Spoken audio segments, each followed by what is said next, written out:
Hello students, welcome to my channel.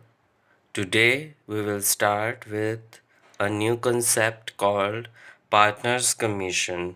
So here are the few points we will discuss and then we will do the calculation and a question related to this concept. तो सबसे पहले मैं आपके सामने कुछ points इसके discuss करना चाहता हूँ। नंबर 1 है कि जो पार्टनर को कमीशन दिया जाता है वो कुछ एक्स्ट्रा टास्क या काम कंप्लीट करने के लिए फर्म उसको पे करती है। अब ये एक्स्ट्रा काम अच्छी सेल्स को हैपनिंग करवाने के लिए हो सकता है, कोई ट्रेड डील करवाने के पर्पस से हो सकता है, कुछ भी ऐसी अच्छी चीज़ हो सकती है जिससे फर्म को कुछ बेनिफिट हो रहा हो और इसी बेनिफिट के बदले में फ़र्म जो होती है वो पार्टनर को कमीशन देती है। एक और इम्पोर्टेंट ये पॉइंट भी इसमें है कि पार्टनर को दिए जाने वाले कमीशन के बारे में पार्टनरशिप डीड में मेंशन होना बहुत ज़रूरी है, अदरवाइज़ पार्टनर को कोई कमीशन नहीं दिया जाता है। ठीक है, और ये जो है ये एप्रोप्रिएशन आउट ऑफ प्रॉफिट्स होता है अनटिल अदरवाइज स्टेटेड। ये बहुत इंपॉर्टेंट बात है। नॉर्मली पार्टनर्स कमीशन क्या होगा, प्रॉफिट में से एप्रोप्रिएशन होगा। इसका मतलब यही है कि अगर लॉसेस होंगे तो कमीशन नहीं मिलेगा, ये चार्ज नहीं होता, ये एप्रोप्रिएशन आउट ऑफ प्रॉफिट होता है। पर अगर स्पेसिफिकली वो मेंशन कर दें कि चार्ज है, फिर उसको चार्ज की तरह लेना है और फिर वो एप्रोप्रिएशन अकाउंट में नहीं आएगा, वो प्रॉफिट एंड लॉस अकाउंट में आएगा। ये बहुत इंपॉर्टेंट बात है, ये आपको ध्यान रखनी है। पार्टनर्स कमीशन इज़ नॉट, अब ये परसेंटेज की तरह से सेट रखा जाता है, या तो नेट प्रॉफिट पे या टर्नओवर पे। ये टर्नओवर यानी कि सेल्स, आपको भी बताया था ना पहले पॉइंट में कि या तो अच्छा प्रॉफिट दिलवाने के लिए या सेल बढ़ाने के बदले में किसी पार्टनर के एफर्ट्स पर उसे कुछ परसेंटेज कमीशन दिया जाएगा, तो जो उसने किया है उसी का परसेंटेज की फॉर्म में दिया जाता है। अब अगली इंपॉर्टेंट बात आती है कि इसको कैलकुलेट कैसे करना है। ये प्रॉफिट एंड लॉस एप्रोप्रिएशन बाद में आएगा क्वेश्चन में, पहले इसका कैलकुलेशन का तरीका देखो। 11th में आपको याद होगा आपने मैनेजर्स कमीशन किया था, तो उसमें आपने दो तरह से उसको किया था, before charging such commission and after charging such commission. यहाँ पर भी पार्टनर का कमीशन जो है वो नेट प्रॉफिट पर लगाने की बात हो रही है, तो कमीशन लगाने से पहले और कमीशन लगाने के बाद।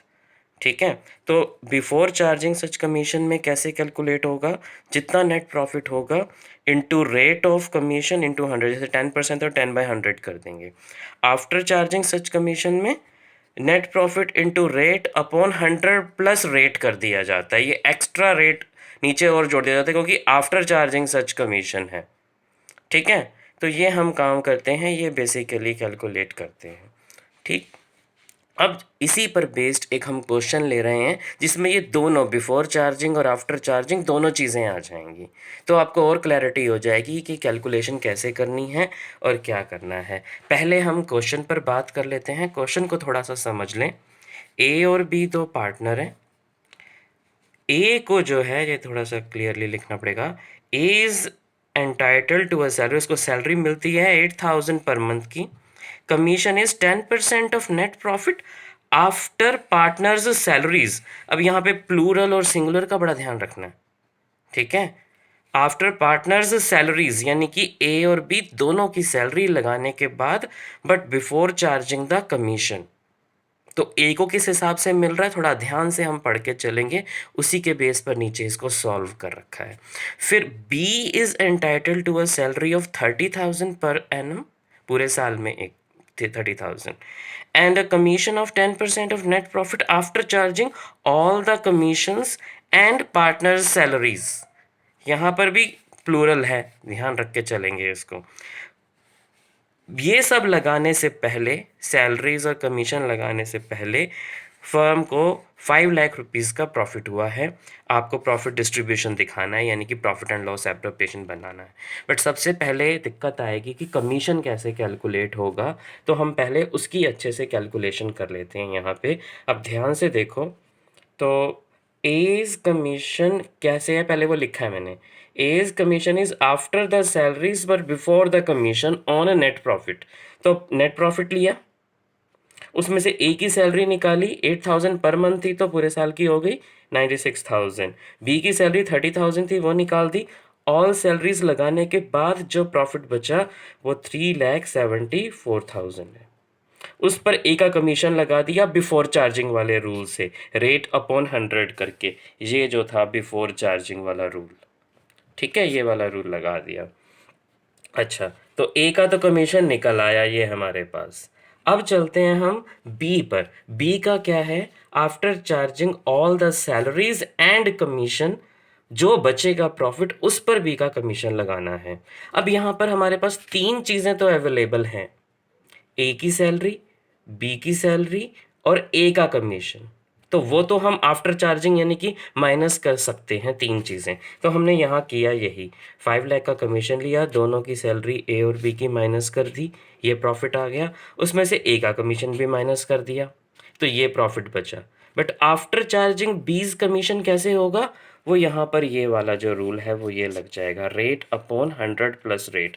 तो यहाँ क्या करना पड़ेगा, 10% है तो 10 अपॉन 100 प्लस 10 यानी कि 110 करना पड़ेगा। वो हमने यहाँ कर दिया, जो ये प्रॉफिट आया उस पर रेट अपॉन 100 प्लस 10 यानी कि 110 कर दिया मल्टीप्लाई। तो बी का कमीशन ये निकल आया। इस तरह से ए और बी दोनों का कमीशन अब हमारे पास है, ऐसे कैलकुलेट होगा। मैं स्टिल करता हूँ 2 मिनट के लिए और फिर आप जो है इसको ध्यान से देख लीजिए कैसे कैलकुलेशन हुई है, राइट। अब इसके बाद हम चलते हैं कि प्रॉफिट कैसे डिस्ट्रीब्यूट हुआ है। तो प्रॉफिट एंड लॉस एप्रोप्रिएशन ऐसे बनेगा। अब तो बिल्कुल सिंपल हो गया, ये कोई दिक्कत नहीं है। नेट प्रॉफिट यहाँ लिया, ए और बी की सैलरी थी, यहाँ तक तो सिंपल था, और ए और बी का कमीशन जो अभी हमने इधर साइड में फाइंड आउट किया था, ये दोनों ए और बी का कमीशन लगा दिया।